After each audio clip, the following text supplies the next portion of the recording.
Hello, good day. Welcome you back to this tutorials. Today we are going to talk more about research gap. Research gap. So when we talk about research gap, what comes in mind? So let's take any field of study as an example. So let's take fish and aquaculture. Many works have been done as far as that field is concerned.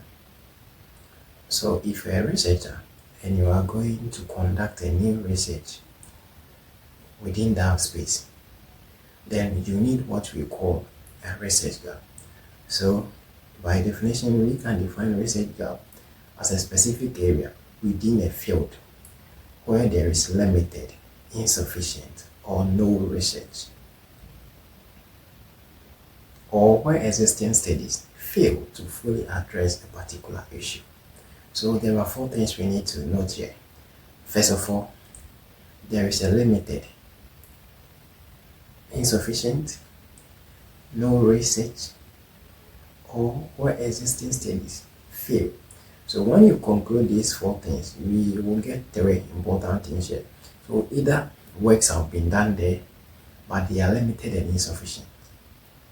Two, there is no work done so far as that particular field is concerned. And the last one is, though we have done works on that particular field, but it does not, or they do not fully address a particular issue.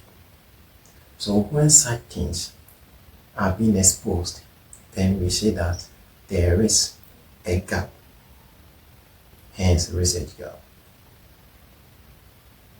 So once you identify a research gap, it helps you to know what needs to be studied and why the work is relevant. So knowing that there is a gap here helps you to know that we have to study this particular thing and the importance or significance of studying that thing. So let's talk about some few examples, then go our way. So example, let's use the closed fishing season in Ghana as an example. This policy, the aim of it is to allow the marine ecosystem to replenish or restock its resources. So the policy was initiated in 2016. It was implemented in 2019. Initially, we have the artisanal fisher folks and industrial fishers or trawlers. They were mandated to observe the closed fishing season.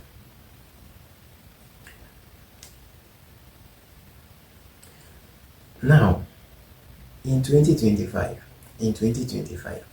there was a drastic shift in the policy implementation. How?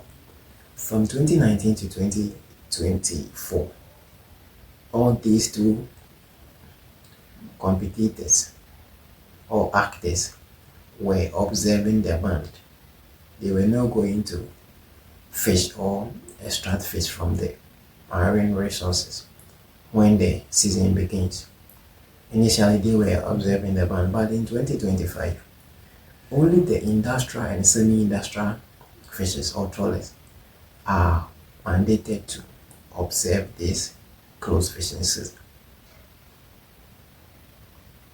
When the fishing season or the closed fishing season was implemented, many works have been done, or scholars conducted various research starting from the effect of the closed fishing season, whether compensation is given or not, the biological effects, the economic, all those works have been done.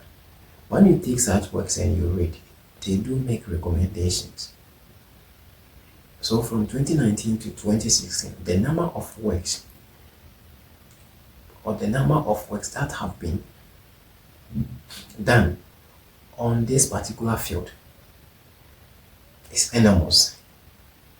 But in this 2025, the policy has shifted a bit. What is the shift here? The shift here is we are excluding the artisanal fishers from observing the close fishing season. Hence, the ban is strictly for industrial trawlers. So, why is this a problem? Or why is this a gap? This is a research gap because most of the studies will talk about or will focus on general compliance and enforcement. They will also talk about economic impact, as I've said earlier. They also talk about biological impact, and they only talk about the effect of the close fishing season in restocking the marine resources. But when you take a critical look, the effect of excluding the artisanal fishes in 2025 has not been studied. Also, how the policy shift will affect fisher folks' livelihood and their perception has not been studied. Hence, these two places or these two areas are key gaps from which we can establish a research problem.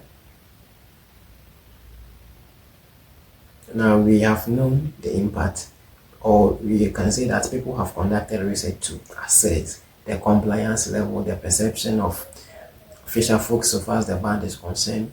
We have also conducted research about the effect of the policy shift. But in 2025, there was a shift, and this shift has not been studied.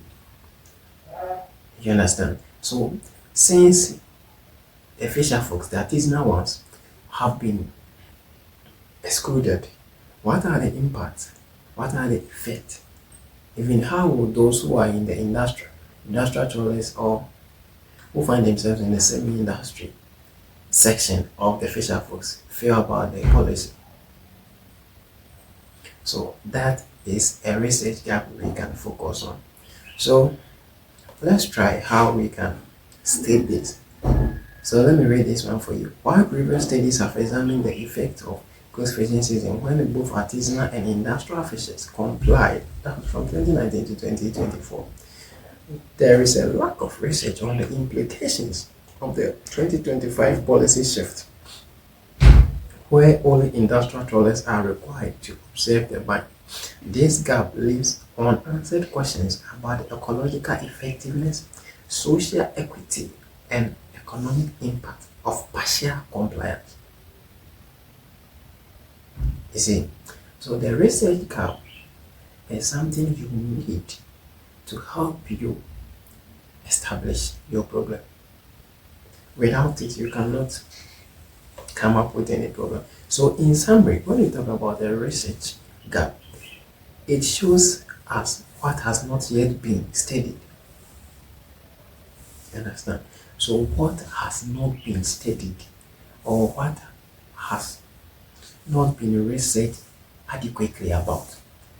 So far as the close fishing season is concerned, many works have not been done about the exclusion of the artisanal fisher folks.